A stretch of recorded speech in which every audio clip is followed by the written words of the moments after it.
বা government pensioners association Tripura আমাদের সুবর্ণ জয়ন্তীর সমাপন এবং ৫১তম প্রতিষ্ঠা দিবস এই দুইটি কর্মসূচিকে সামনে রেখে আজকে আমাদের এই অনুষ্ঠানে আমরা আমাদের রাজ্যের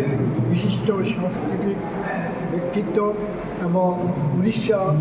হাইকোর্টের প্রাক্তন প্রধান অতিথি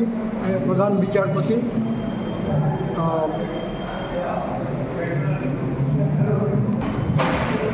শুভাশিস তলপত্র মহোদয়কে আমরা আমন্ত্রণ জানিয়েছি এবং আমাদের আমন্ত্রণে উনি সাড়া দিয়ে আজকের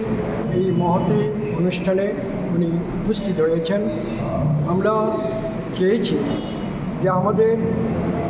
একটা সিদ্ধান্ত রয়েছে আমাদের এই গভর্নমেন্ট পেনশনার্স অ্যাসোসিয়েশন ত্রিপুরার একটা ইতিহাস প্রকাশ করে এবং সেই ইতিহাসকে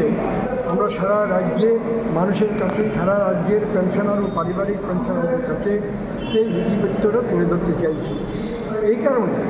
যে এই রাজ্যের এই গভর্নমেন্ট পেনশনার্স অ্যাসোসিয়েশন ত্রিপুরা তার ঐতিহাসিক যে প্রেক্ষাপট, তার তাৎপর্য এবং গুরুত্ব, এই বিষয়টা আমাদের রাজ্যের সামগ্রিক অংশের মানুষের কাছে পৌঁছে দেওয়া প্রয়োজন বলে আমরা সংগঠন মনে করেছি এবং আগামী প্রজন্মে যারা পেনশনে আসবেন তারা তাদের অধিকার এবং তাদের অস্তিত্বকে রক্ষা করার ক্ষেত্রে আমাদের উত্তরসূরি নেতৃত্বরা যে প্রচেষ্টা উদ্যোগের মধ্যে দিয়ে একটা সুন্দর জিনিস এই সমাজের কাছে উপহার দিয়েছেন, সেই গভর্নমেন্ট পেনশনার্স অ্যাসোসিয়েশনকে আমরা আরও সুন্দরভাবে গড়ে তোলার লক্ষ্যে আমরা এই অনুষ্ঠানটা করেছি। আমরা আমাদের সংগঠনে 1975 সালের 19শে এপ্রিল আমাদের এই সংগঠনের পথ চলা শুরু হয়। এই সংগঠন এই রাজ্যে একটা বৃহত্তম প্রবীণ সংগঠন।